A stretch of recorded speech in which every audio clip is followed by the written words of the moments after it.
L'afflux d'étrangers en Suisse doit inévitablement être plus important chaque année, et plus il est important, plus il y aura dans cette foule une majorité de gens dont les raisons de voyager sont premièrement d'aller le plus vite possible d'un point à un autre, et deuxièmement se trouver à chaque endroit où ils arrivent le genre de chambre et de distraction à quoi ils sont habitués à Paris, à Londres, à Brighton ou à Baden.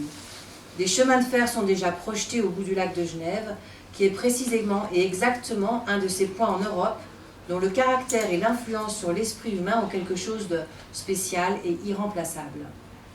La vallée de Chamonix, autre point aussi unique à sa façon, est en train de devenir rapidement une espèce de parc d'attractions, et je vois d'ici, dans seulement quelques années, la ville de Lucerne se résumer à une rangée d'hôtels symétriques autour du lac, avec ses vieux ponts détruits, un pont de fer construit sur le Reuss, une promenade plantée d'acacias sur la rive du lac, avec tout au bout un orchestre allemand jouant sous un temple chinois, et les voyageurs éclairés, représentatifs de la civilisation européenne, interprétant devant les Alpes, dans la lumière de chaque après-midi d'été, à leur moderne manière, la danse macabre.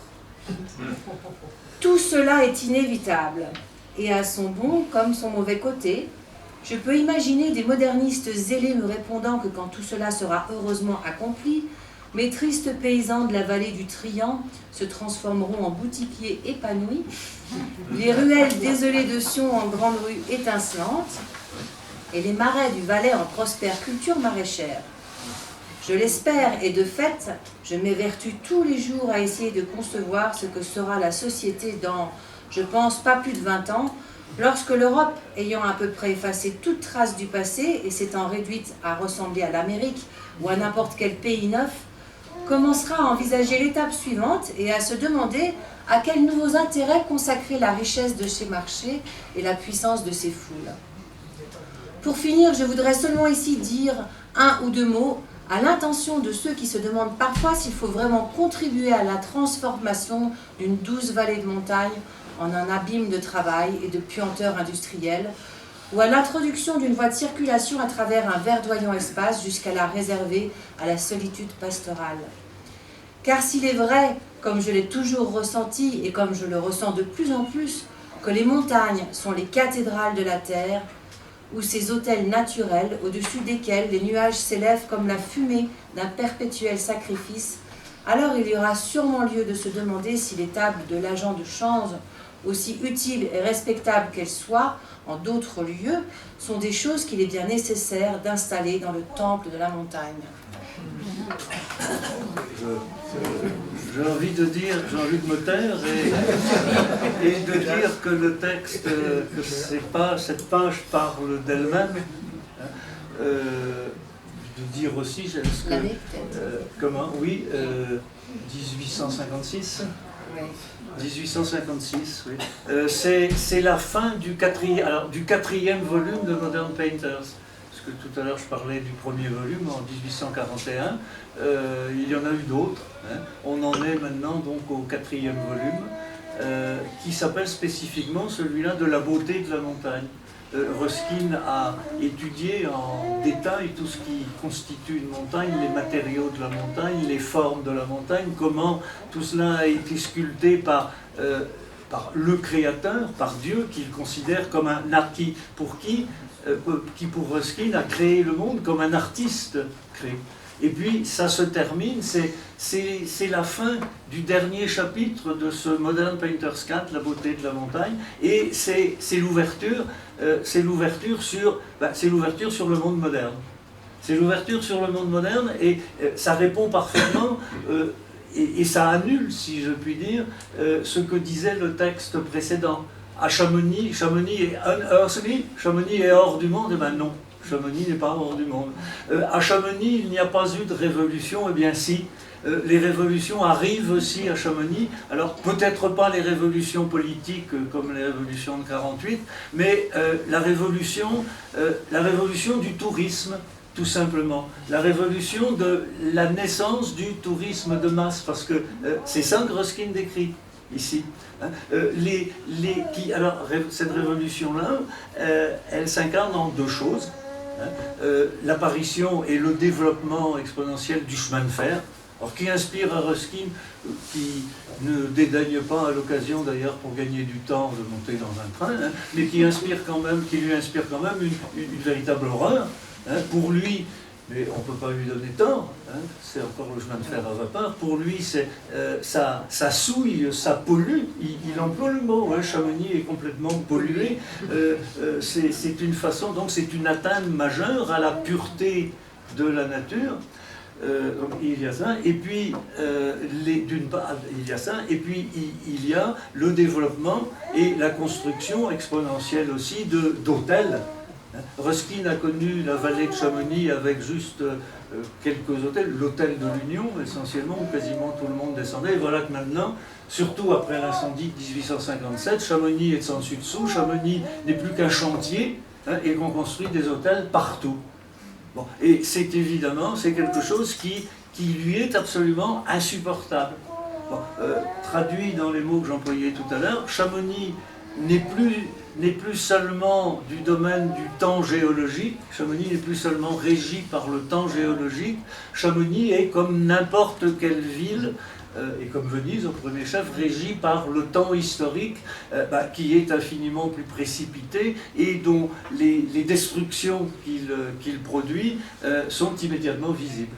Bon, c'est évidemment ce à quoi on assiste ici, c'est la destruction du paradis de l'enfance aussi. Voilà. Ça correspond à la maturité. Alors c'est en même temps, c'est la sortie de l'enfance, mais c'est en même temps l'entrée dans une certaine maturité. Oui. On pourrait dire aussi qu'en prenant conscience de tout cela, Ruskin devient adulte. Voilà. Bon.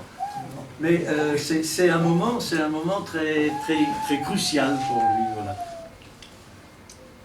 Justement, je vous parlais de la pierre à Ruskin. Quelques années plus tard, il écrit à un de ses amis qui est à Chamonix, et il termine sa lettre en lui disant « Dites bonjour de ma part à ma vieille pierre sous le Brévent, si tout au moins ils ne l'ont pas fait exploser pour mettre un hôtel à la place. » Bon, il serait content de voir au fond qu'elle est toujours là.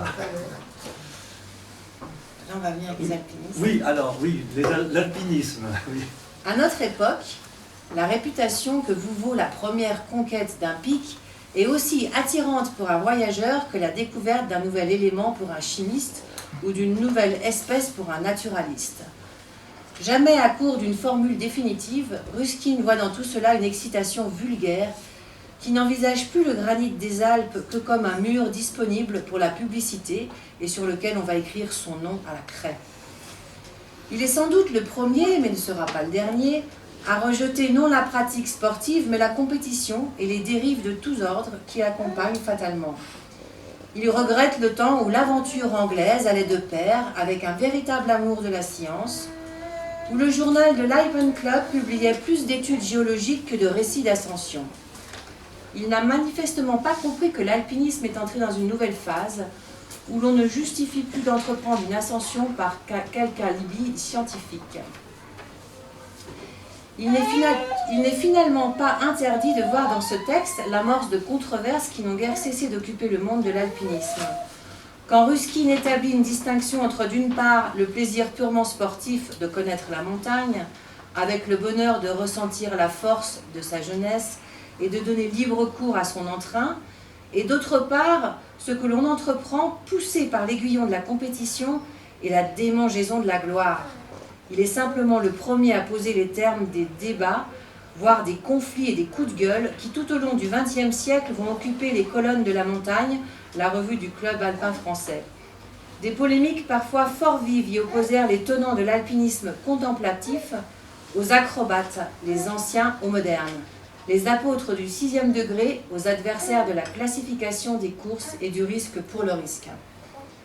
Pour ne rien dire de ceux qui régulièrement assurent que la nouvelle génération a perdu le vrai sentiment montagnard, et de ceux, Samivelle en tête, qui estiment que le trésor des hauteurs est menacé par les foules de pieds plats, à qui le funiculaire et les téléphériques permettent de s'épandre sur la haute montagne et de fouler les neiges éternelles. Sylvain Jouty et Hubert Audier, dans leur dictionnaire de la montagne, ont peut-être été les premiers à prendre acte de ce que Ruskin avait pu être aussi un précurseur des innombrables discussions et controverses qu'une pratique sportive telle que l'alpinisme ne pouvait que susciter. L'accident du Cervin, écrivent-ils, lui donnera l'occasion de remarquables attaques contre les alpinistes, à la fois très violentes et non sans fondement.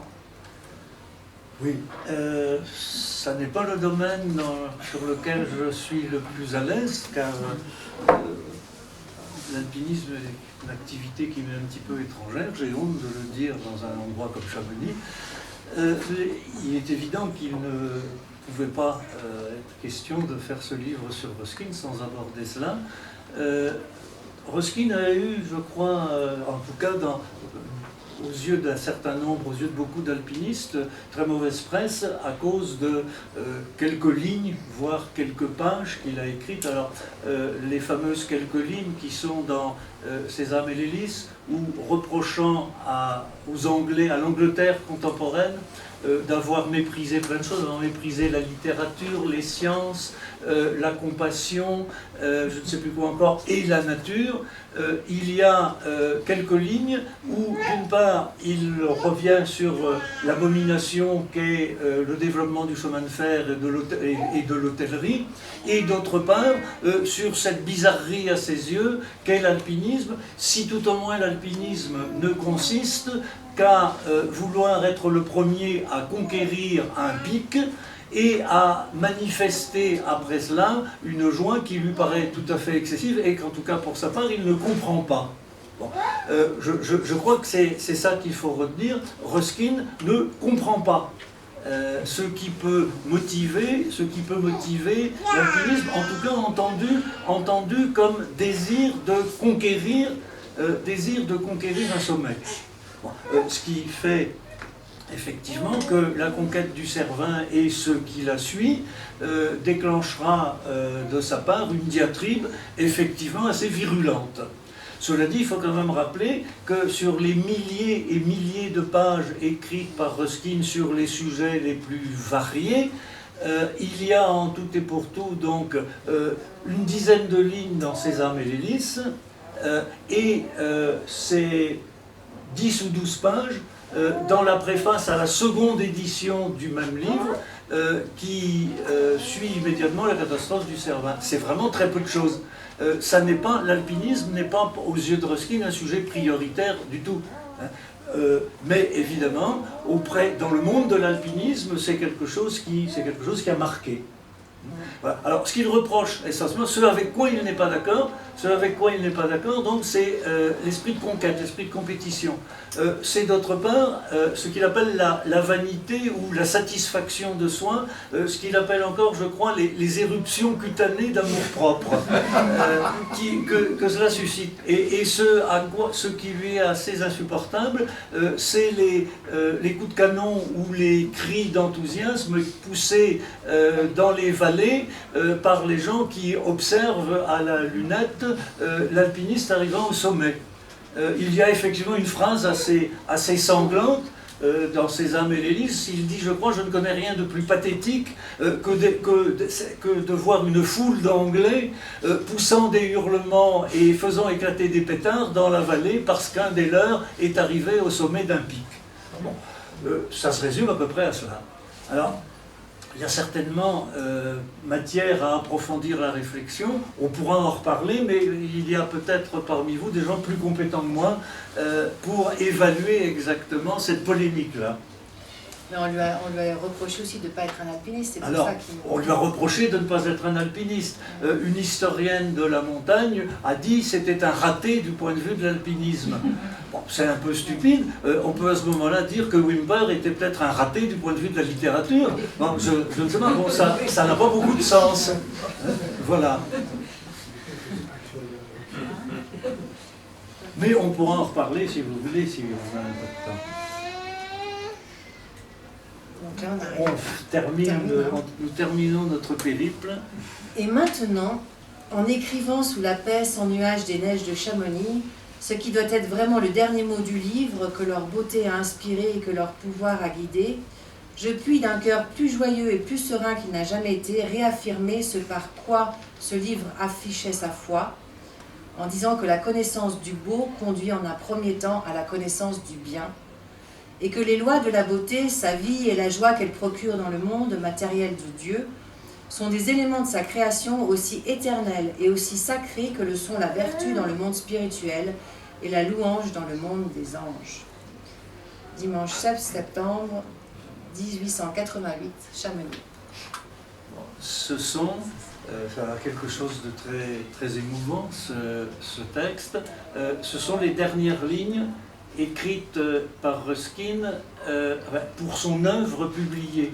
Il écrira encore quelques pages dans son journal intime, il écrira encore des lettres, mais pour ce qui est de ce qui est publié, c'est les dernières lignes, c'est le mot de la fin. C'est le mot de la fin, et c'est le mot de la fin, c'est une sorte de post-scriptum qu'il écrit à l'occasion d'une énième réédition de ces fameux Modern Painters, qui ont été un grand succès de librairie. Pour une dernière édition donc, de Modern Painters, il ajoute un sous le titre épilogue. Le titre épilogue, et c'est évidemment, moi ce qui me frappe, vous avez bien compris que tout commence pour Ruskin en 1833 avec sa découverte du paysage chamonien, et c'est extraordinaire de penser que tout finit, que ça finit aussi à Chamonix comme ça a commencé 50 ans plus tard. Il le dit d'ailleurs, hein, sous les neiges, je ne sais plus, de Chamonix, où cette œuvre a commencé. Hein, ça a commencé à Chamonix, et le point final, c'est très émouvant, le point final, il le met aussi à Chamonix. On ne saurait mieux signifier, bien sûr, la place essentielle que Chamonix a tenue dans l'œuvre de Ruskin. On peut dire, l'expression sert pour beaucoup de choses, mais d'une certaine façon, Chamonix a été l'alpha et l'oméga de l'œuvre de Ruskin. Et puis une deuxième chose, juste pour finir, et le mot louange. Oui. Le mot louange, il m'est arrivé de lire, sous la plume d'un critique, je ne sais plus qui, il m'est arrivé de lire que Ruskin, au fond, que Ruskin était un esthète grincheux. J'ai retenu les deux mots, un esthète grincheux. Alors esthète, je veux bien, mais vous avez compris, j'espère qu'il est loin de n'être que ça. Hein, parce qu'il y a tout, au fond, dans l'œuvre de Ruskin. Esthète, je veux bien, mais ça n'est pas que ça. Mais alors, grincheux, surtout pas. Tout ce qu'on voudra, mais pas grincheux, parce que Ruskin est quelqu'un qui a passé, alors, sauf devant le chemin de fer, les hôtels, etc., mais il a bien le droit quand même de ne pas être toujours en béat devant ce qu'il a sous les yeux. Ruskin est quelqu'un qui a passé son temps à s'émerveiller, à considérer la création comme une merveille. Alors, s'il y a quelqu'un qui n'est pas grincheux, s'il y a quelqu'un qui a toujours cultivé l'enthousiasme, l'émerveillement, qui a toujours cherché avant tout à voir la beauté et à l'expliquer, c'est vraiment lui. Et ce texte, donc, c'est vraiment très bien que ce soit le dernier texte écrit par Ruskin. Voilà. Si vous avez...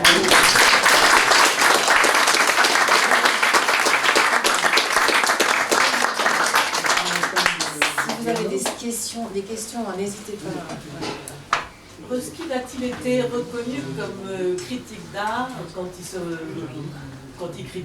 il prône la peinture de Turner, et a-t-il eu une formation artistique?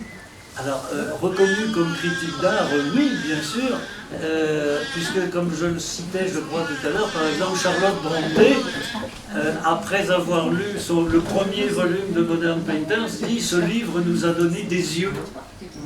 On ne saurait mieux reconnaître que l'importance de son rôle.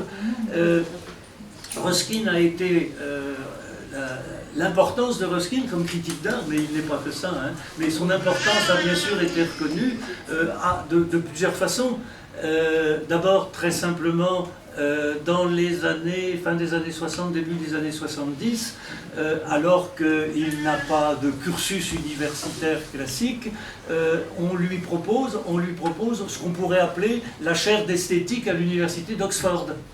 Ou alors pendant 10 ou 15 ans, il va prononcer des cours, des conférences justement sur la peinture, sur l'art sous toutes ses formes.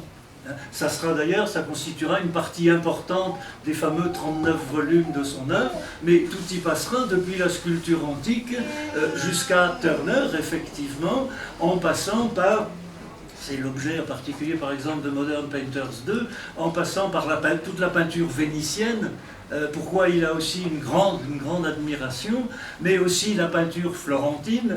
Il a écrit des livres. Il a résidé aussi à Florence, il a écrit un livre qui s'appelle Le Val d'Arno, il en a écrit un autre qui s'appelle Les Lois de Fiesole, où il exprime ce qu'il a observé. Donc sur plein de points de vue, c'est un initiateur. C'est grâce à lui, en grande partie, que l'Europe occidentale, enfin la France, l'Angleterre, l'Allemagne, etc., connaissent des peintres qui étaient à peu près oubliés au milieu du XIXe siècle, comme le Tintoret et également Carpaccio. La redécouverte de Carpaccio et du Tintoret, c'est à Ruskin qu'on les doit. On retrouvera ça chez Proust d'ailleurs, les allusions, ça passe par Ruskin. Ça se traduit encore d'une autre façon.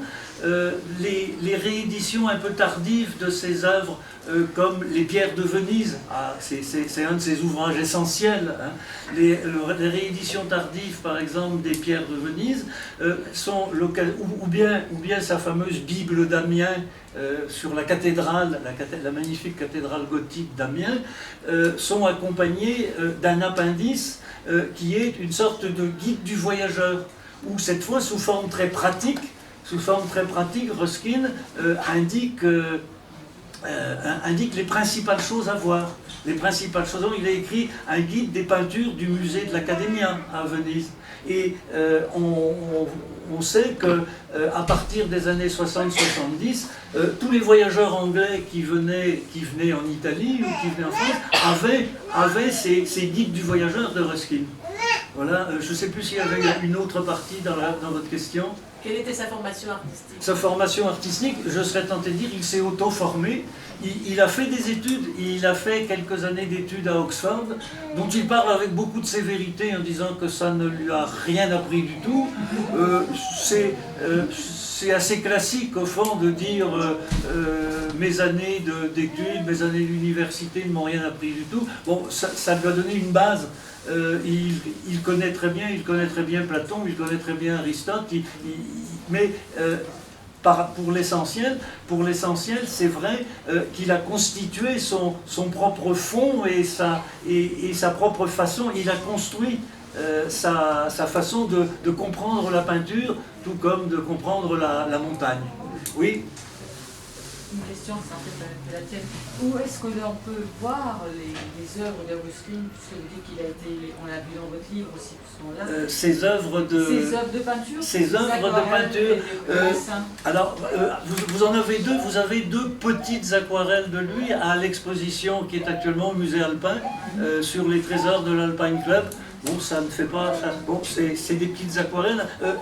Ruskin peignait comme d'autres prendraient des notes, si vous voulez.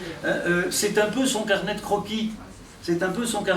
Mais il y en a qui sont magnifiques. Cela dit, pour l'essentiel, elle, sauf si un collectionneur ici ou là en possède, ça se trouve à la bibliothèque de l'université de Lancaster, en Angleterre, où il y a une bibliothèque Ruskin qui est entièrement dédiée donc à l'œuvre de Ruskin et où se trouvent tous les spécialistes aujourd'hui, les plus grands spécialistes anglais de l'œuvre de Ruskin aujourd'hui. Mais on peut les voir. Oui, on peut les voir. C'est-à-dire, bon, c'est comme toutes les aquarelles, c'est très fragile, mais la Ruskin Library de Lancaster organise tous les ans, sur plusieurs semaines, voire moins, une exposition consacrée à un aspect de l'œuvre graphique de Ruskin. Alors c'est par exemple Ruskin et Venise, Ruskin et la montagne, Ruskin et la France du Nord, il a beaucoup, entre Amiens et Rouen, il a fait énormément de choses, etc. Oui.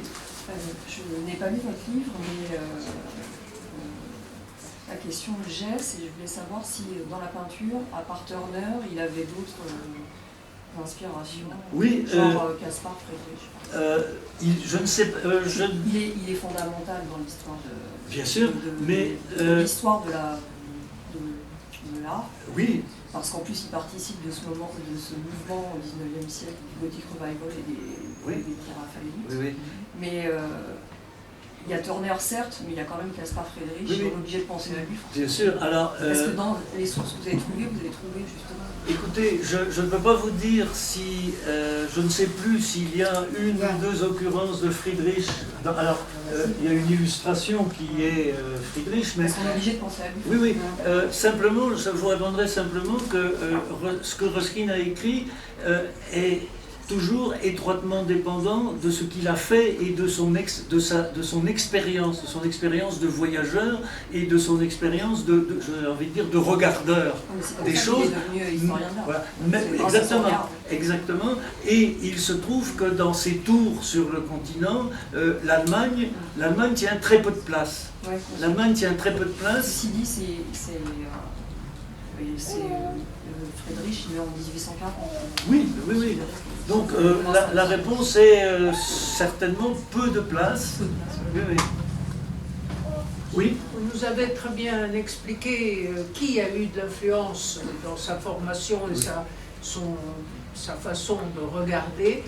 Et inversement, qui a-t-il influencé par la suite dans la manière de continuer à regarder, à s'émerveiller dans la montagne. Voilà. Est-ce qu'il y a d'autres écrivains qui, dans leur manière de voir le paysage, ont eu cette filiation avec Ruskin? J'aurais un peu de mal à vous répondre. J'ai envie de dire, je ne sais comment. Oui, alors, j'ai envie de dire, je ne sais pas trop. C'est pas la montagne. Parce que l'histoire, il y a une histoire de la réception de l'œuvre de Ruskin qui est assez frappante. Ruskin a été considéré, c'est Proust lui-même qui le dit dans la notice nécrologique qu'il lui consacre en 1900, Ruskin est à ce moment-là considéré comme un professeur de beauté et un des directeurs de conscience de l'Europe. Et Proust le met sur le même plan que Nietzsche, Tolstoï et Ibsen. Bon. Ruskin est à ce moment-là, il meurt en janvier 1900, Ruskin est au fait de sa gloire, qui dure, je serais tenté de dire, jusqu'en 1914. Les traductions de différentes œuvres de Ruskin, non seulement les deux œuvres traduites par Proust, mais d'autres choses, les études sur Ruskin, ne serait-ce qu'en France, sont nombreuses jusqu'en 1914. Et puis après, plus rien. C'est comme si là aussi, le monde a changé et au monde d'après 14-18, l'œuvre de Ruskin ne dit plus rien. Bon, et il va falloir attendre beaucoup plus longtemps, il va falloir attendre au moins les années 60 et plus tard pour que, alors cette fois, grâce au travail là, cette fois d'universitaire, l'œuvre de Ruskin revienne un petit peu au jour, si j'en peux dire. Alors, qui est influencé par Ruskin aujourd'hui, j'ai du mal à vous répondre. Alors, il est certain que dans la littérature française, bien sûr, il y a eu Proust. Il y a eu Proust, moi je pense, mais ça serait trop long. Dans la manière de regarder la montagne, est-ce que des gens comme Samy Bell, par exemple, c'est possible, mais très franchement, je n'ai pas fait de recherche sur ce plan-là. Mais ça serait intéressant, c'est une autre façon effectivement de parler de Ruskin et de s'intéresser à lui, de rechercher si dans les gens qui ont écrit sur la montagne de ces 50 ou 60 dernières années, s'il y en a qui à un moment ou à un autre ont fait allusion à Ruskin. Mais c'est une question intéressante effectivement. Oui.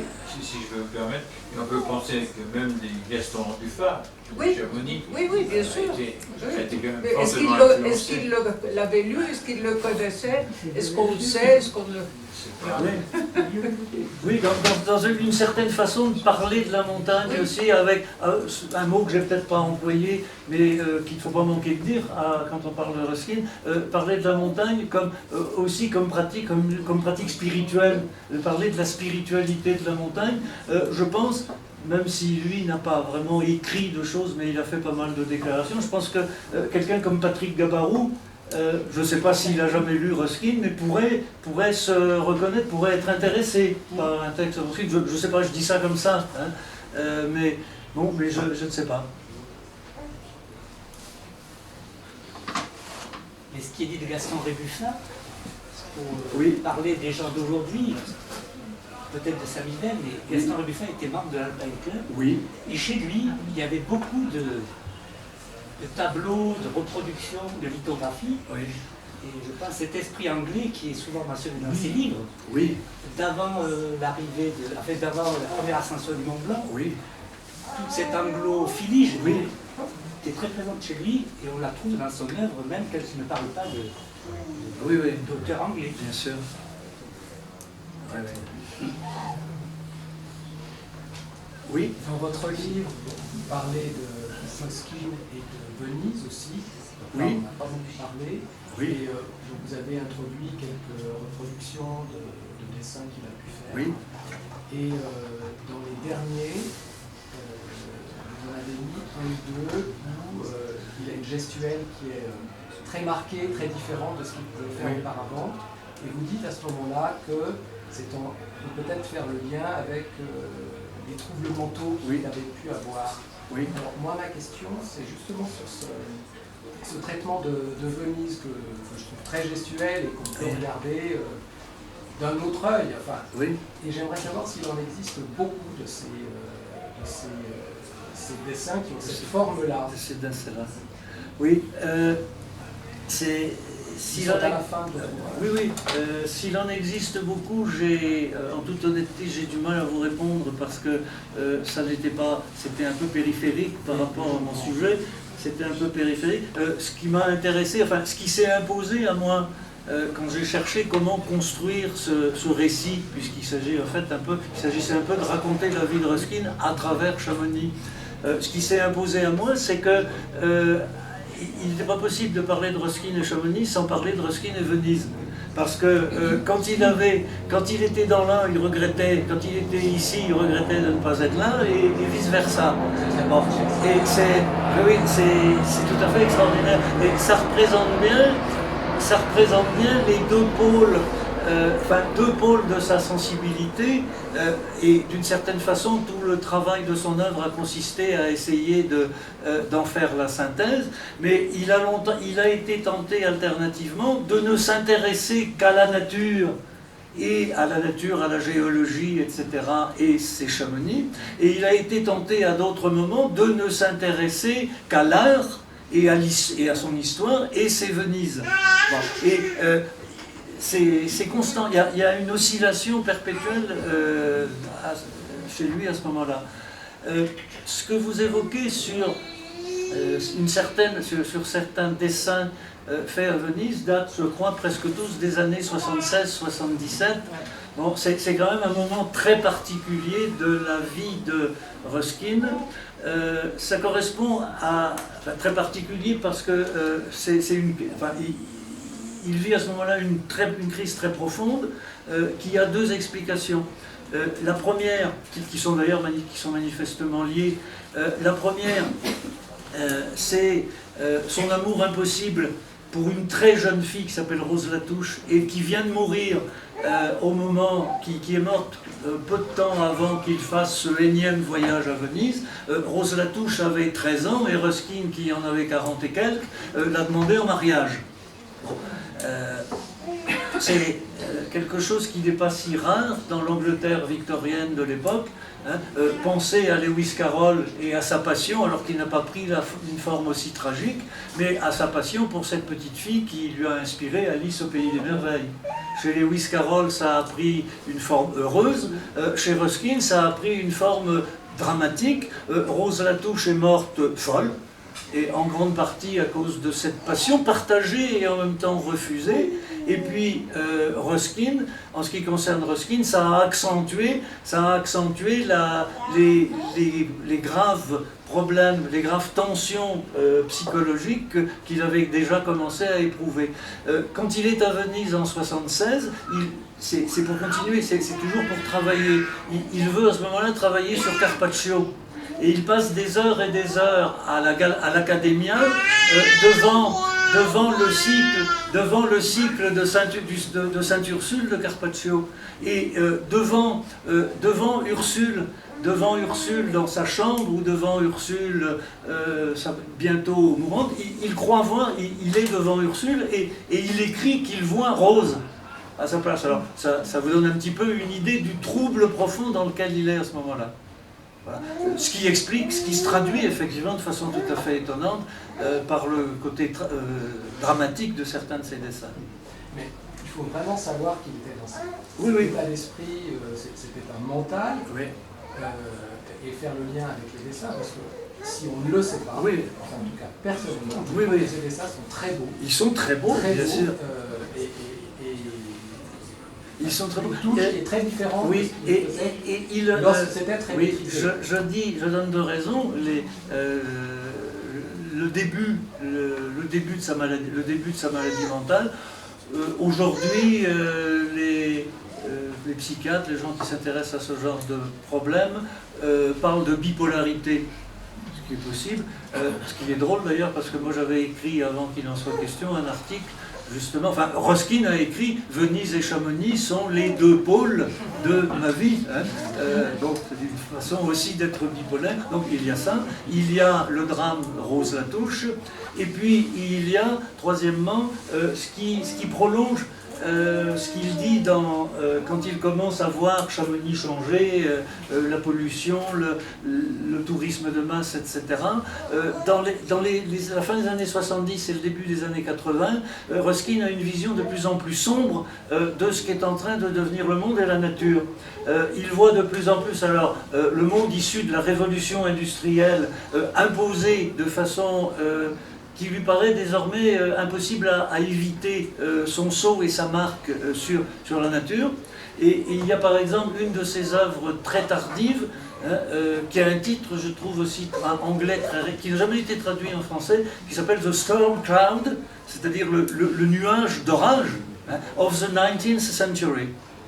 Et de façon tout à fait étonnante d'ailleurs, dans les voyages qu'il fait encore, il vient à Chamonix très brièvement en 74, il y revient en 82, puis il y revient une dernière fois en 88, 74 et 82, il est perpétuellement obsédé dans son journal, alors toujours par les nuages, mais au lieu de s'extasier sur les nuages, il leur voit des couleurs absolument abominables, il les appelle des nuages de peste, et ça, c'est comme s'il se sentait poursuivi par cela. Et c'est quelque chose qu'il ressent très profondément. Alors certains ont dit c'est le Ruskin précurseur de l'écologie. C'est vrai qu'il y a une certaine sensibilité écologique, bien sûr, chez lui. Il avait déjà constaté d'ailleurs que les glaciers reculaient. Que les glaciers reculaient. Oui, il y a aussi ça. Oui, c'est tout à fait extraordinaire. C'est tout à fait, alors que dirait-il aujourd'hui, mais c'est tout à fait extraordinaire. On a dans l'œuvre de Ruskin, en 1845, il dit le glacier des Bossons est plus bas, en juillet 45, le glacier des Bossons est plus bas qu'on ne l'a jamais vu.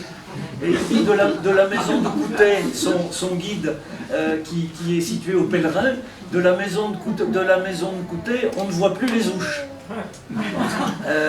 Le glacier des Bossons est plus bas qu'on ne l'a jamais vu. Et 30 ans plus tard, 1874, à l'occasion donc d'une visite plus brève et tardive, il a ces mots « le glacier des bois n'est plus ».